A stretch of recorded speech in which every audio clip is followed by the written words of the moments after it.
Un épicéa abattu en quelques secondes. Pas de temps à perdre pour cette entreprise, elle doit arrêter la progression du scolyte en abattant les épicéas malades.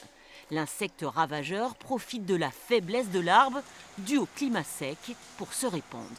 L'urgence, valoriser au mieux le bois qui reste de ce résineux. Les épicéas ne sont pas du tout arrivés à maturité. Ça veut dire que là, on est en train de couper des bois qui normalement auraient une valeur d'avenir meilleure. Aujourd'hui, ils sont encore de très petits diamètres. Néanmoins, on n'a vraiment pas le choix que de procéder à cette coupe rase sur l'intégralité de la parcelle, sous peine que la maladie contamine le reste des épicéas et que tout soit perdu finalement. 4 mois suffiraient à cet insecte pour anéantir ce massif forestier d'une cinquantaine d'hectares. Le scolyte se niche où la sève circule sous l'écorce. On voit sur ce morceau d'écorce un très grand nombre de petits trous, donc c'est l'entrée de l'insecte.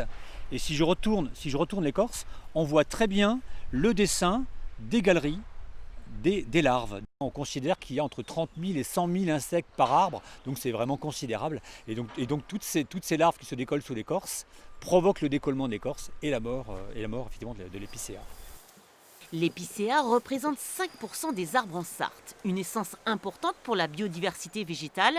Disparu dans les 5 prochaines années, il faudra le remplacer par d'autres essences. Les propriétaires forestiers sont bien conscients de ne plus reboiser en peuplement pur et surtout pas en épicéa. Et donc on les oriente vers des peuplements mélangés, en feuillus et en résineux, ou en différents feuillus ensemble ou différents résineux. D'autres essences comme le cèdre s'adapteront mieux à notre climat, un choix déterminant pour une meilleure gestion forestière. Ces 3000 m3 de bois abattus ne rapporteront qu'un quart des bénéfices prévus.